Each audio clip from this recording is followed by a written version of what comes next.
Ankleshwar industrial એસોસિએશનની ચૂંટણીનો મહાસંગ્રામ યોજાવા જઈ રહ્યો છે।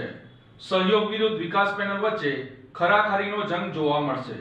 અંકલેશ્વર ઇન્ડસ્ટ્રીયલ એસોસિએશનની મેનેજિંગ કમિટીના 10 સદસ્યોની વરણી માટે ચૂંટણી આગામી તારીખ 30 જૂનના રોજ યોજાનાર છે, જે માટે ઉમેદવારી પત્રો ભરવાની પ્રક્રિયા જાહેર કરવામાં આવી છે।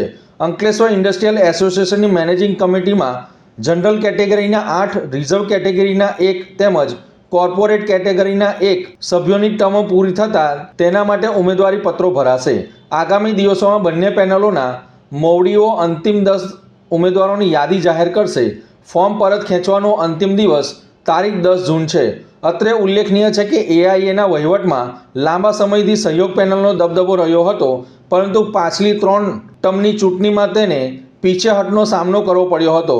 પાછલી 2 ચૂંટણીમાં વિકાસ પેનલે જે જોર લગાડ્યું હતું તે જોતાં જ આ ચૂંટણીમાં જ સહયોગ પેનલ ડિફેન્સિવ બની ચૂંટણી લડશે અને તે માટે તેઓએ જૂના જોગીઓને પુનઃ મેદાને ઉતારવાની રણનીતિ અપનાવવાની હોય તેવું લાગી રહ્યું છે। તો સામે પક્ષે વિકાસ પેનલ પણ એડીચેટીનું જોર અજમાવી પાડી દેવાની રણનીતિથી ચૂંટણી લડશે તેવું લાગી રહ્યું છે।